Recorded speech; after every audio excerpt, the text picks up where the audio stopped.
সর্বপ্রথম আল্লাহ আপনাকে নিজের সামনে দাঁড় করিয়ে বলবে 5টা প্রশ্ন, জিজ্ঞাসা করার পর সঠিক জবাব দিবি। যদি দিতে না পারিস সামনেও যেতে পারবি না, পেছনে যেতে পারবি না, জায়গায় দাঁড়িয়ে থাকবি। 1 নাম্বার, অমর হিফি মাফ না, তোর একটা জীবন দিয়েছিলাম, কি করে কাটাবি বল। ও কক্সবাজার মাসে পুরা জীবন না, আমার তো মাঝে মাঝে একা থাকলে এই পয়েন্টটা যখন মনে হয়, আল্লাহ পাক যদি বলে আমির হামজা তোরা 2024 সালের জানুয়ারি মাসের 31 তারিখ পর্যন্ত মাফ করে দিলাম, শুধু ফেব্রুয়ারির 1 থেকে 28, এই 28টা দিনের হিসাব দিয়ে জান্নাতে যাক। আমার তো এই 28 দিনের হিসাব দেওয়া সম্ভব না। আপনারা পারবেন? হ্যাঁ, আপনারা পারবেন।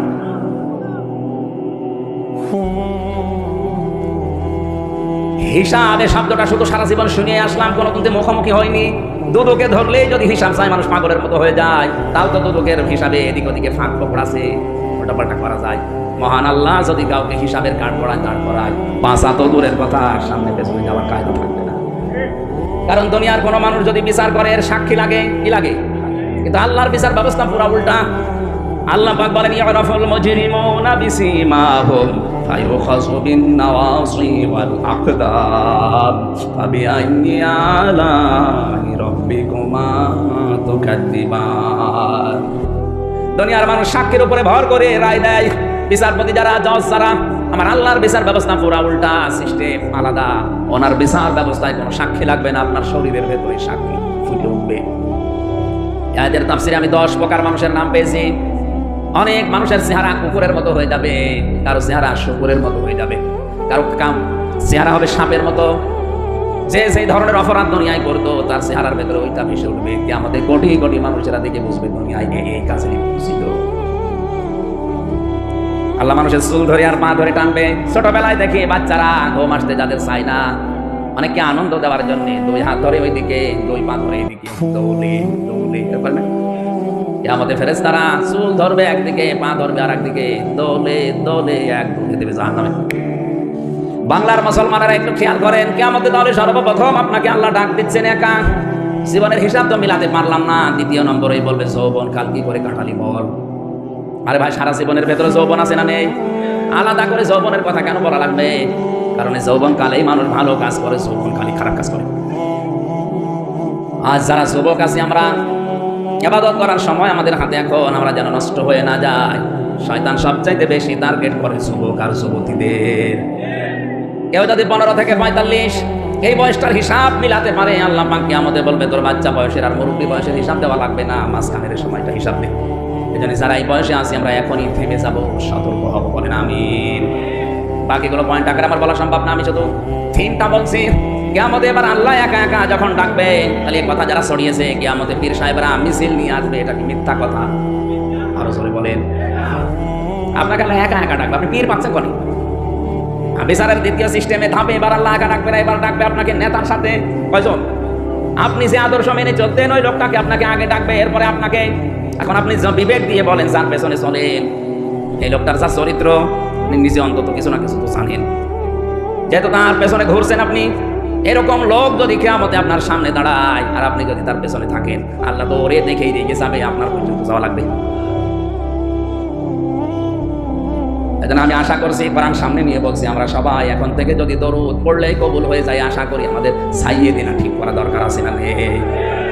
আমরা এখানে যারাই দরুদ পড়েছি, আল্লাহুম্মা সাল্লি আলা মুহাম্মাদ ওয়া আলা আলি সাইয়্যিদিনা বলা হয়। প্রথম নাম্বার কি?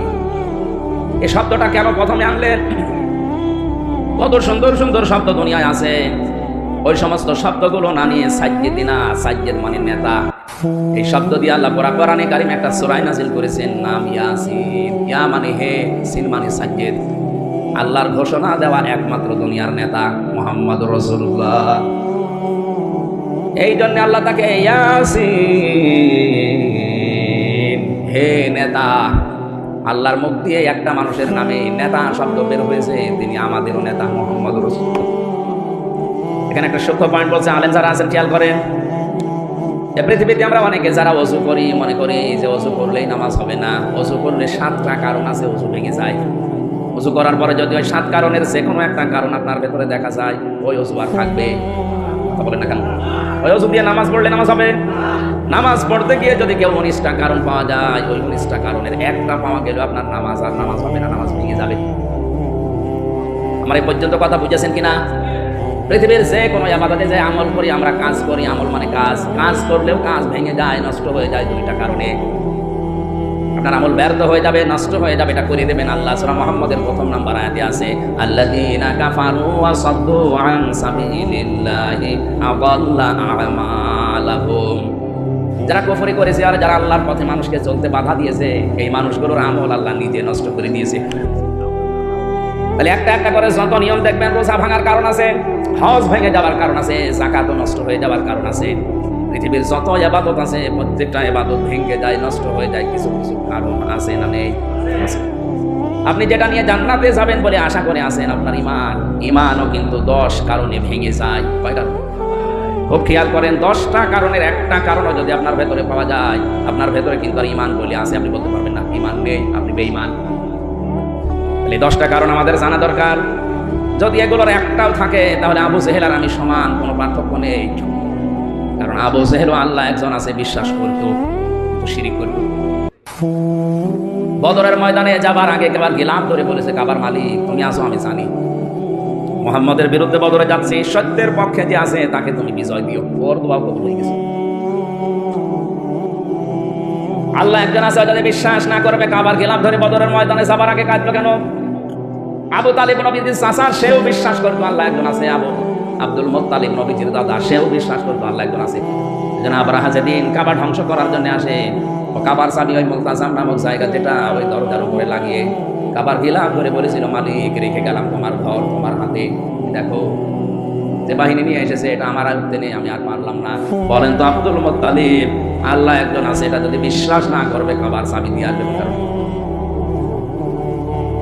হযরতে খাদিজাতুল কুবরা রাদিয়াল্লাহু তাআলা আনহা, ওই সময় তিনি মুসলমান হননি, ইমানের দাওয়াত পাননি, কিন্তু কথা বলতে গেলে আল্লাহর নাম বলতেন 3 বার 5 বার 7 বার করে। নবীজি নবুয়ত পাওয়ার পরে যেদিন বাড়িতে আসলেন, ডাক দিয়ে বললেন, ইয়া খাদিজা জাম্মিলুনি জাম্মিলুনি, হে খাদিজা আমাকে ঢেকে দাও ঢেকে দাও। হযরতে খাদিজা ওই দিন নবীর চরিত্রের উপরে 5টা কথা বলেছিলেন। পৃথিবীর কোনো স্বামী যদি, কোনো স্ত্রী যদি তার স্বামীর পক্ষে 5টা কথা বলতে পারে, বেশক ওই স্বামী আল্লাহর জান্নাতি। বলা কঠিন আছে। বুখারী শরীফের হাদিস, হযরতে খাদিজাতুল কুবরা সর্বপ্রথম নবীজিকে জানিয়েছিলেন, আল্লাহি কাল্লা লা ইউখসি কাল্লাহু আবাদা। শব্দের দিকে খেয়াল করুন। হযরতে খাদিজা বললেন, আল্লাহি আল্লাহর কসম, কাল্লা কখনো না, লা ইউখসি কাল্লাহু আবাদা, কখনো আল্লাহ পাক আপনাকে অপমান অপদস্থ ভয় ভীতি দেখাতে পারেন না। কয়েকটা কথা এখানে ছিল যে আপনি গরিবের খোঁজ খবর নেন, আত্মীয় স্বজনের খোঁজ খবর রাখেন, এতিমের খোঁজ খবর রাখেন, বস্ত্রহীন যারা বস্ত্রের ব্যবস্থা করেন, খাদ্যহীন যারা খাদ্যের ব্যবস্থা করেন। যে নবীজির স্ত্রী যে কথাগুলো বলছিলেন মিলান তো। আপনি আত্মীয় স্বজনের সম্পর্কগুলো ঠিক রাখেন, আপনি এতিম মিসকিন অসহায় মানুষের পেটের খাবারের ব্যবস্থা করেন, যাদের কাপড়ের ব্যবস্থা নেই পোশাকের ব্যবস্থা করেন। এই কথাগুলো স্ত্রীর পক্ষ থেকে একজন স্বামীর জন্য আসা অত সহজ না। কারণ অধিকাংশ পরিবারে এই আত্মীয় স্বজনের সাথে সম্পর্ক নষ্ট করার পেছনে দায়ী এই স্ত্রী আর স্ত্রীর মা। একবার বলা রাখবেন, এইটাই বাস্তবতা। আমি আমার বোনের সাথে, আমার ভাইয়ের সাথে, আমার চাচাতো ভাইয়ের সাথে, আমার চাচার সাথে, আমার ফুফুর সাথে শরীয়তের যে সম্পর্ক আছে, যে হক আছে, আদায়গুলো করতে পারি না। 100 জন্য দায়ী আমার বউ, আমার সাথে। আমারটা বলছি না, আপনারা সেটি কিন না। এরকম হাজারো পরিবার দেশে আছে না নেই? নবীজি জানিয়েছেন, কোন স্ত্রী যদি চায় যে তার স্বামী বেশি দিন বেশি থাক, তার স্বামীর আয় উন্নতি, তার ইনকামে বরকত হোক, সে যেন তার স্বামীকে দিয়ে বারবার এই কাজ করায়। স্বামী অন্তত নিকট আত্মীয় যারা আছে এদের খোঁজ খবর হক আদায় করেন। কারণ নিকট আত্মীয় স্বজনের খোঁজ খবর রাখলে, তাদের হকগুলো আদায় করলে আপনার হায়াত আল্লাহ বাড়াবে। 2 নম্বরে আপনার রিজিকে আল্লাহ নিজে বরকত দেবেন। এই কাজটা যারা করতে চায় না, বুঝতে হবে ওই স্ত্রী চায় যে আমার স্বামী তাড়াতাড়ি করে যাক। কি হাদিস তো এইটাই বলছে। মা বোন যারা এসেছেন মনে করছেন নামাজ পড়ি, রোজা করি, কালো বোরকা পরে ঘুরি, আমি জান্নাতে যাবো না, যাবে কে? 2 জন মানুষকে এই পৃথিবীতে বড় বড় 2টা পুরস্কারের ঘোষণা আমরা জানি। হযরতে খাদিজাতুল কুবরাকে আল্লাহ সালাম দিয়েছেন জীবিত অবস্থায়, আর হযরতে আসিয়াকে আল্লাহ জিন্দা অবস্থায় জান্নাতে ঘর দেখিয়েছেন। এই 2 জন মহিলার পুরা জীবন আমি পড়ে পেয়েছি। 2 জনই আল্লাহর পুরস্কার পেয়েছেন। একজন সালাম আর একজন ঘর, 2টা পুরস্কার পেয়েছেন স্বামী ভক্তি করার কারণে। শক্ত হওয়া লাগবে। কোনো মুশরিকের, কোনো কাফেরের জানাজা পড়া জায়েজ নেই, হারাম। জেনে শুনে কোনো হারাম কাজ করবেন। আজকে থেকে এই 10টা পয়েন্ট মনে রাখবেন, যাদের ভেতরে পাওয়া যাবে এদের ঈমান নেই। আর ঈমান না থাকলে আমরা তাদের বেঈমান বলি। আর জোরে বেঈমানের জানাজার পড়া যায় আছে, কবরে দেওয়া, মাগফিরাত কামনা করা। 100টা কেন 1000টা গরু জবাই করে দিলে শুধু পানিতে ফেলা হবে, কিছু হবে না। মনে করছেন না চট্টগ্রামে আওলাদের রসুল আছে, দোয়া করালে পার। কিসের আওলাদের রসুল? নবীজি হাত তুলে বসে আছে, হাত ফেরত দিয়েছে, আওলাদের রসুলের খবর আছে। এরা আইওয়াজ করা হচ্ছে, আমাদেরকে এটা বন্ধ করা লাগবে। সব ধোঁকাবাজি, যারা সব ধর্মকে সমান মনে করছেন, আপনার ঈমান নেই। কারণ ধর্ম পৃথিবীতে একটাই, আল্লাহর নিকটে, তার নাম ইসলাম। আর দুনিয়ায় যা আছে সব বানোয়াট মানুষ বানিয়েছে। এখন যদি এই কথাকে নিয়ে বলে কেউ ধর্মের প্রতি কটাক্ষ করছে, আরে ভাই কোরআনের কথা, ইসলামের কথা আমি বলবো না? সূরা আলে ইমরানের 19 নম্বর আয়াত, ইন্নাদ-দীনা ইনদাল্লাহিল ইসলাম। আল্লাহর কাছে একটাই ধর্ম, তার নাম কি? ইসলাম। আমা ইয়াবতাগি গায়রাল ইসলামি দীনান ফালা ইয়াকবাল মিন। সূরা আলে ইমরান 85 নম্বর আয়াতের প্রথম অংশ। দুনিয়া যারা ইসলাম বাদ দিয়ে অন্য কোনো ধর্ম, অন্য কোনো নিয়ম নীতি নিয়ে আল্লাহকে খুশি করতে চাইবে, ফালা ইয়াকবাল মিন, ওর জীবনের কোনো ইবাদত বন্দেগী কবুল হচ্ছে না, হবে না। এই কথাটা না জেনে যদি আপনি ভুল বুঝে অন্য কোনো ধর্ম মেনে মারা যান, কিয়ামতে তো আমার ধরবেন। এই জন্যই তো সঠিকটা বললাম। এখন আপনার বিবেকের উপরে, আমার জোর করার কিছু নেই, কারণ আমার হাতে তো কিছু নেই। রাস্তা আলাইহিম বিমাসাইদি, হে নবী আপনাকে দারোগা পুলিশ করে পাঠায়নি যে পিটিয়ে মানুষের দায়িত্ব করা লাগবে। সঠিকটা তুলে ধরেন, যার ইচ্ছা হয় সে মানবে, যার ইচ্ছা হয় সে না মানুক, আমি তো আছি। ইন্না আ'তাদনা লিস-সালিমিনা নারা, জালেমদের জন্য আমি আল্লাহ আগুন তৈরি করে রেখেছি। জোরে বলেন নাউজুবিল্লাহ।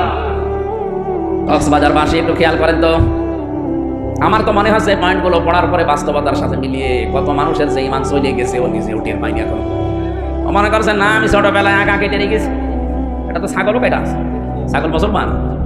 হ্যাঁ, ওইটা কেটে দিলে যদি আপনি মুসলমান ভাবেন, তাহলে ছাগলকেও আজকাল মুসলমান ভাবা লাগবে। এই কথা বলছেন কেন? 6-7 নম্বরে যারা জাদু করে, 8 নম্বরে যারা মুসলমানদের বিরুদ্ধে ষড়যন্ত্র করে, এটা তো দেশে নেই। 9 নম্বরে কাউকে যারা ইসলামের ঊর্ধ্বে মনে করে। আজ ধর্মীয় বিষয় হোক, জেনারেল বিষয় দেখেন, অনেকে একেবারে ইসলামের উপরে তুলে ফেলেছে। আরে ভাই, আপনার ঈমানই নেই। ইসলামের ঊর্ধ্বে এই পৃথিবীতে কেউ আছে? বলেন। ইসলামের খাদেম এই পৃথিবীর সবাই। বিশ্ব নবীকেও এই দুনিয়াতে ইসলামের খাদেম করে আল্লাহ পাঠিয়েছেন। আমরাও ইসলামের কি? আমরা কি ইসলামের মালিক? না। এই জন্য ইসলামের ঊর্ধ্বে কাউকে মনে করা যাবে না, হোক আর নেতা হোক।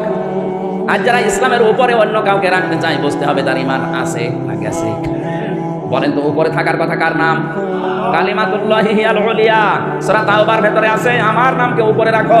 আর যারা পৃথিবীতে আল্লাহর নাম উপরে না রেখে অন্য কাউকে উপরে রাখে, বুঝতে হবে তার ঈমান আছে না গেছে।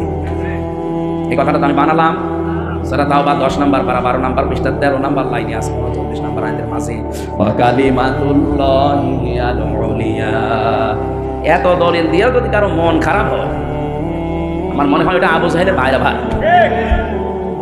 আপনি নিজেও কোরআন পড়বেন না, হামজা বললে আপনি বুঝবেনও না, আপনি মানবেনও না। আপনি কি হয়েছেন? হ্যাঁ, আমি আয়াত, পারা, পৃষ্ঠা, লাইন, রুকু, সূরার নাম, তাফসীরের নাম সব বলে দিচ্ছি। এরপরে 10 নাম্বারটা হচ্ছে, ইসলামের বিধানকে কেউ যদি ঘৃণা করে, তার ঈমান চলে যায়, নষ্ট হয়ে যায়, ভেঙে যায়। আমি 4 নাম্বার পয়েন্টটা নিয়ে পর্যন্ত এসেছিলাম, কারণ আমার 4 নাম্বারটাই ছিল সাজ্জেদিনা। আমরা সবাই মিলে বললাম যে মোহাম্মদ কিন্তু আমাদের নেতা, আমাদের কি? আপনার দরুদের প্রথম শব্দ হয়তো এটা। আল্লাহ যদি প্রশ্ন করে, এই কক্সবাজার, ভাড়বাখালী এলাকার মানুষেরা, তোমরা যে রহমত কামনা করো সে লোকটার উপরে, তার নাম মোহাম্মদ, এ মোহাম্মদ কে? আমরা এক বাক্যে জবাব দিয়েছি, মোহাম্মদ আমাদের নেতা। এই জন্যই তো অনেকে স্লোগান দেয়, তোমার নেতা, আমার নেতা। এটা কি বানানো স্লোগান? এটাই হাদিসের এই শব্দের। আল্লাহ পাক নিজে তাকে নেতা বলেছেন, ইয়াসিন ওয়াল কুরআনিল হাকীম। বিজ্ঞানময় কোরআনের কসম, হে নেতা, শুধু বাংলাদেশের না, মানে সাইয়্যিদুল আলামিন, যত জগৎ আছে আল্লাহর, সব জগতের জন্য আপনাকে আমি নেতা বানিয়েছি, আদর্শ বানিয়েছি। এখন যদি বলেন অন্যান্য জগতে কি আল্লাহর? হ্যাঁ, ইয়াতানাজ্জালুল আমরু বাইনাহুন্না, অন্যান্য জগতেও আল্লাহর সৃষ্টি আছে, সেখানেও বিধিবিধান নাযিল হচ্ছে। সেখানকার জন্য আমাদের এই নবী মুহাম্মদুর রাসূলুল্লাহ একমাত্র নেতা। আপনি যদি বলেন আমি এদেশে থাকবো না, আমি মঙ্গল গ্রহে যাবো, আরে ভাই, ওইটা তো একটা জগৎ। ওখানেও যদি আল্লাহর সৃষ্টি থাকে, ওখানে যদি আল্লাহর বিধিবিধান নাযিল হয়, ওখানকাও বাস করলেও আপনাকে মুহাম্মদকে নেতা মানা লাগবে। সহজ কথাটা যারা না বুঝে, শুধু রাজনীতি মনে করে মন খারাপ করছেন, আপনার কপাল করছে। আমি আপনাকে বাঁচানোর জন্য বললাম, কারণ আপনার দরুদ কবুল হচ্ছে না। এজন্য সাইয়েদিনা ঠিক করেন। সূরা বানী ইসরাঈল 15 নম্বর পারা 8 নম্বর পৃষ্ঠা 3 নম্বর লাইনের 71 নম্বর আয়াতের প্রথম অংশে আছে। এটা তাফসীরে ফি জিলালিল কোরআনে পাবেন। আল্লাহ পাক বলেন, ইয়াউমা নাদউ কুল্লা উনাসিম বিইমামিহিম। কিয়ামতের দিন প্রতিটি মানুষকে আমি আল্লাহ ডাকবো তার নেতার সাথে। কার সাথে? চট্টগ্রামবাসী একটু বিবেক খাটান। কিয়ামতে আপনাকে আল্লাহ কিন্তু দ্বিতীয় পয়েন্টে, প্রথম পয়েন্টে না, প্রথম ভাগে কাউকে নেতার সাথে না, একা একা ডাক দেবে। কুল্লুহুম আতিহি ইয়াউমাল কিয়ামাতি ফারদা। কিয়ামতের সর্বপ্রথম যে বিচারের সিস্টেম হবে, প্রথমে আল্লাহ মানুষকে ডাকবে স্রেফ একা একা। কয়জন করে বলেন? আজ যারা বাংলাদেশে কোন পীর যেন ছড়িয়েছে, কিয়ামতে আমার দাদা যান, আমার বাবা যান, জাহাজ নিয়ে আসবে, লক্ষ লক্ষ মুরিদ স্লোগান দিতে আসবে। পুরা মিথ্যা কথা। কিসের স্লোগান? একা একা আসা লাগবে। আর ওই কথা বিশ্বাস করে অনেকেই পাগল, যার অসুবিধা নেই, খালি পেছনে স্লোগান দেব।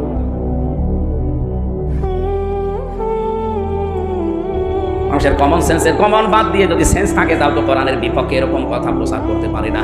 এই কথা বলতে গেলে হামজা ওদের কাছে খারাপ, কারণ ওরা জানে যে আমার ব্যবসার 12টা বাজতেছে। বলেন তো সূরা এটা মরিয়ম 16 নম্বর পারা 10 নম্বর পৃষ্ঠা 15 নম্বর লাইনের শেষ নাম্বারের উপর 95 নম্বর আয়াত। কুল্লুহুম আতিহি ইয়াউমাল কিয়ামাতি ফারদা। আল্লাহ বলেন, প্রতিটি মানুষকে আমি স্রেফ ডাকবো আমার সামনে বিচারের প্রথম পয়েন্টে। কয়জন? আরো জোরে বলেন। দ্বিতীয় পয়েন্টে, এবার আমাদের বাংলাদেশে বিচার ব্যবস্থা যেমন সিস্টেম 4টা। প্রথম নাম্বারে সিএমএম কোর্টে বা ম্যাজিস্ট্রেট কোর্টে। এখান থেকে যদি আপনার বিরুদ্ধে রায় হয়, আপনি বলতে পারবেন আমি মানি না, আপনার রাষ্ট্রদ্রোহী মামলা হবে। এতটুকু বলা যায় যে আমি ন্যায় বিচার পেলাম না, তাহলে কি করবেন? আপনি তার উপরে যান, জজ কোর্টে যান। জজ কোর্ট থেকে আপনার বিরুদ্ধে যদি রায় আসে, আপনি বলতে পারবেন না যে আমি মানি না। এতটুকু বলার ক্ষমতা আছে যে আমি ন্যায় বিচার পেলাম না, আমি আরো উপরে যাবো। কোথায় যাবেন? আপনি যান হাইকোর্টে যান। হাইকোর্ট থেকে আপনার বিরুদ্ধে যদি বিচার আসে যে আপনি অপরাধী, আপনি বলতে পারবেন আমি মানি না, পারবেন? এতটুকু বলা যায় যে আমি ন্যায় বিচার পেলাম না, আমি আরো উপরে যাবো। কোথায় যাবো? সুপ্রিম কোর্টে যান। ওখান থেকে বাংলার প্রধান বিচারপতি এখন যিনি আছেন, এই যে নেত্রকোনায় বাড়ি, কি জানেন? ওবায়দুল হাসান, ওনার নেতৃত্বে যে 6 বেঞ্চ 6 জন বিচারপতি নিয়ে বেঞ্চ বানানো আছে, ওখান থেকে যদি একবার ঘোষণা আসে যে আপনার ফাঁসি। এখন যদি বলেন রায় আমি মানি না, শুধু আপনি না, এই দেশের 18 কোটি মানুষ ওবায়দুল হাসানের এই রায় মেনে নিতে বাধ্য, কারণ ওনার উপরে আর বিচারপতি বলেন। আমি বলছিলাম যে দেশের বিচার ব্যবস্থা আমাদের 4টা ক্যাটাগরিতে আছে: ম্যাজিস্ট্রেট কোর্ট, জজ কোর্ট, হাইকোর্ট, সুপ্রিম কোর্ট। আল্লাহ রাব্বুল আলামিন সর্বপ্রথম আপনাকে বিচার ব্যবস্থায় ডাকবে, একা একা বল 5টা প্রশ্ন জিজ্ঞাসা করবে। একেবারে সিরিফ আপনি একা দাঁড়িয়ে থাকবেন, কেউ থাকবেন আপনার সাথে। আব্দুল্লাহ বিন মাসউদ থেকে বর্ণিত হাদিসটা আমরা সকলেই জানি। কিয়ামতের দিন সর্বপ্রথম আল্লাহ আপনাকে 5টা জিনিস জিজ্ঞাসা করবে।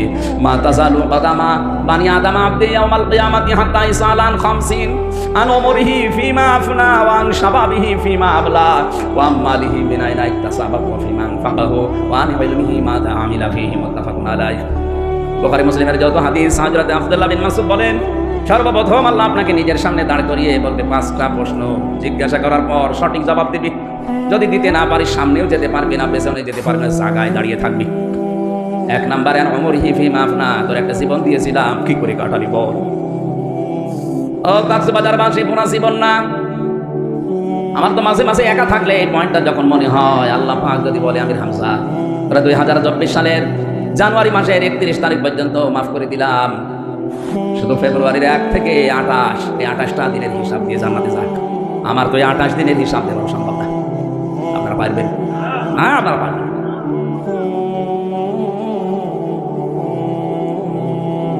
হিসাবে শব্দটা শুধু সারা জীবন শুনিয়ে আসলাম, কোনো কিন্তু মুখোমুখি হয়নি। দুদকে ধরলেই যদি হিসাব চাই মানুষ পাগলের মতো হয়ে যায়, তাও তো দুদকের হিসাবে এদিক ওদিকে ফাঁক ফোকর আছে, ওটা পাল্টা করা যায়। মহান আল্লাহ যদি কাউকে হিসাবের কাঠ পড়ায়, দাঁড় করায়, বাঁচা তো দূরের কথা, সামনে পেছনে যাওয়ার কায়দা থাকবে না। কারণ দুনিয়ার কোনো মানুষ যদি বিচার করে, এর সাক্ষী লাগে, কি লাগে? কিন্তু আল্লাহর বিচার ব্যবস্থা পুরা উল্টা। আল্লাহ পাক বলেন, ইয়ারাফুল মুজরিমুনা বিসিমাহুম ফায়ুখাযু বিন-নাওয়াসি ওয়াল আকদাম ফাবিআইয়ি আলাই রাব্বিকুমা তুকাদ্দিবান। দুনিয়ার মানুষ সাক্ষীর উপরে ভর করে রায় দেয়। বিচারপতি যারা, জজ যারা, আমার আল্লাহর বিচার ব্যবস্থা পুরা উল্টা, সিস্টেম আলাদা।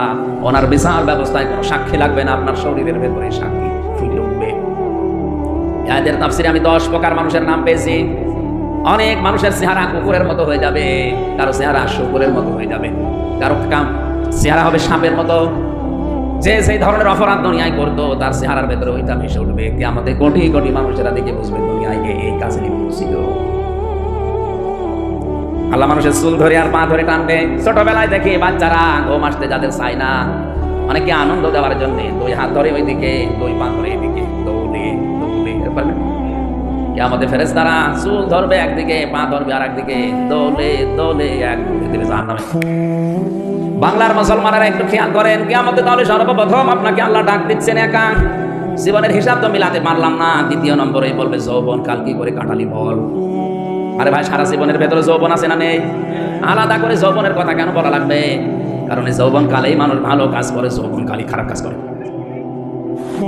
আজ যারা যুবক আছি আমরা, ইবাদত করার সময় আমাদের হাতে এখন, আমরা যেন নষ্ট হয়ে না যায়।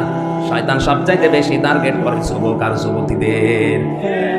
কেউ যদি 15 থেকে 45 এই বয়সটার হিসাব মিলাতে পারে, আল্লাহ পাক কিয়ামতে বলবে তোর বাচ্চা বয়সের আর মুরব্বী বয়সের হিসাব দেওয়া লাগবে না, মাঝখানের সময়টা হিসাব দে। এই জন্য যারা এই বয়সে আছি আমরা এখনই থেমে যাব, সতর্ক হব, বলেন আমিন। বাকিগুলো পয়েন্ট আকারে আমার বলা সম্ভব না, আমি শুধু থিমটা বলছি। কিয়ামতে এবার আল্লাহ একা একা যখন ডাকবে, তাহলে এই কথা যারা ছড়িয়েছে কিয়ামতে পীর সাহেবরা মিছিল নিয়ে আসবে, এটা কি মিথ্যা কথা? আরো জোরে বলেন। আপনাকে আল্লাহ একা একা ডাকবে, আপনি পীর পাচ্ছেন বলেন। বিচারের দ্বিতীয় সিস্টেমে ধাপে এবার আল্লাহ একা ডাকবে না, এবার ডাকবে আপনাকে নেতার সাথে। কয়জন? আপনি যে আদর্শ মেনে চলতেন ওই লোকটাকে আপনাকে আগে ডাকবে, এরপরে আপনাকে। এখন আপনি বিবেক দিয়ে বলেন, যার পেছনে চলেন এই লোকটার যা চরিত্র, আপনি নিজে অন্তত কিছু না কিছু জানেন, যেহেতু তার পেছনে ঘুরছেন আপনি। এরকম লোক যদি কিয়ামতে আপনার সামনে দাঁড়ায় আর আপনি যদি তার পেছনে থাকেন, আল্লাহ তো ওরে দেখেই রেগে যাবে, আপনার পর্যন্ত যাওয়া লাগবে। এজন্য আমি আশা করছি, কোরআন সামনে নিয়ে বলছি, আমরা সবাই এখন থেকে যদি দরুদ পড়লেই কবুল হয়ে যায়, আশা করি আমাদের ছাইয়ে দিন ঠিক করা দরকার আছে না নেই? আজ বাংলাদেশে দরগা পূজা আর পাথর পূজা চলছে বেশি। হাতে হাতে কত মানুষ পাথরের আংটি দিয়ে মনে করছে সব এর ভেতরে আছে। লক্ষ লক্ষ টাকা খরচ করে পাথর কিনে হাতে মাজায় দিতে রেখেছে। অথচ হযরতে ওমর বলেন, কাবার পাথর আমি নবীকে দেখেছি তোমাকে চুমা দিচ্ছে, এই কারণে তোমারে আমি চুমা দেই। যদি আমি দেখতাম যে নবী তোমাকে চুমা দেয়নি, আমিও তোমাকে চুমা দিতাম না। শুধু দিতাম না তা না, এখানে থাকতেও দিতাম না, এই কাবার দেওয়াল থেকে খুলে তোমার ছুঁড়ে ফেলে দিতাম। কারণ আমি জানি তুমি আমার ভালো করতে পারো না, মন্দ করতে পারো না। এর নাম ঈমান। আর আমরা কাবার পাথর না, লিটন দেওয়াল সৃষ্টির পাথরে পাগল হয়ে গেছে। কি পাগল মানুষের! আর এরা বলে শিক্ষিত মানুষ। এতক্ষণ 3-4 মিনিট যাই বললাম, মনে হচ্ছে আল্লাহ মারামারি হত্যা এর পক্ষে। তো বাস্তবতা কি? এইটা নিয়ে কিন্তু বিরুদ্ধবাদী যারা আছে, কোরআনের বিরুদ্ধে যারা অবস্থান, এই আয়াতটা দেখায় মাঝে মাঝে যে আল্লাহ দেখেন হত্যার পক্ষে। বা কাতিলু, কেমন কিতাব! আল্লাহ রাব্বুল আলামিন এতটুকু বলে তো শেষ করেননি, ফি সাবিলিল্লাহি, তোমরা আল্লাহর পথে কতল করো। ইউকাতিলুনাকুম, যারা তোমাদেরকে কতল করে। আজ ফিলিস্তিনের দিকে তাকান, এরা দখলদার ইসরায়েল নিজেদের ভিটামাটি পর্যন্ত ছিল না, এখানে এসে উড়ে এসে জুড়ে বসে তারা মালিক, তাদেরকে ওরা হত্যা করছে। এই জন্য ইসরায়েলের এই কাশ্মীরের মুসলমানদের এখন সবচাইতে বড় ফরজ হচ্ছে যারা তাদেরকে হত্যা করেছে ওদেরকেও হত্যা করা লাগবে। অথচ এই দেশে অনেক ঘণ্টাধারী মাওলানা আলেম নাম নিয়ে ওরা ইসরায়েলের পক্ষে অবস্থান নিয়েছে, কাশ্মীরের বিপক্ষে অবস্থান নিয়েছে। এই আয়াত কি আমাদের আপনার বিরুদ্ধে মামলা দেবে? আল্লাহ বলেন হত্যা করো, আমি আল্লাহর রাস্তায়, ওরা যেমন তোমাদেরকে হত্যা করেছে। হত্যার কথা বলতে বলতে আল্লাহ কিন্তু সীমা লঙ্ঘন করেননি। ওয়ালা তা'তাদু, সাবধান, সীমা লঙ্ঘন করবা না। কি করবা না? ইন্নাল্লাহা লা ইউহিব্বুল মু'তাদিন, অবশ্যই আমি আল্লাহ সীমা লঙ্ঘন যারা করে, বর্ডার ক্রস করে, লিমিট ক্রস করে ফেলে, তাদেরকে ভালোবাসি না। কোরআনের ভেতরে আমি 77টা এরকম পেয়েছি। 77 প্রকার মানুষকে আল্লাহ নিজে পছন্দ করে না। আর আল্লাহ যাকে পছন্দ করে না তখন ঘোষণা দিয়ে দেয়, জিবরাইল ফেরেশতাদেরকে বলে দাও যে এদের আমি পছন্দ করি না, তারাও যেন একে ঘৃণা করে। দুনিয়ার মানুষকে ঘোষণা দিয়ে দাও, আসমান জমিনে যারা আছে তারা যেন এই ঘোষণা পেয়ে সবাইকে বলে দেয় 77 প্রকার মানুষকে আমি আল্লাহ, আমার ফেরেশতারা ঘৃণা করে, দুনিয়াবাসী তোমরাও এদেরকে ঘৃণা করো। জোরে বলেন নাউজুবিল্লাহ। আজকের আলোচনার বিষয়টা হচ্ছে 77 প্রকার মানুষকে আমার আল্লাহ নিজে ঘৃণা করেন। আল্লাহ যাকে ঘৃণা করবেন, আসমান জমিন ফেরেশতা সবার কাছে সে ঘৃণিত। সবার কাছে কি? 1 নম্বরে যারা সীমা লঙ্ঘন করে। বাংলাদেশের চারিদিকে সীমানা দেওয়া আছে, ভারতে যদি সীমানা ক্রস করে কেউ যায় তাহলে অবৈধভাবে গেলে ছেড়ে দেওয়া লাগবে। কথা বলে না কেন? আল্লাহর যে সীমানা আছে এগুলো 500 কত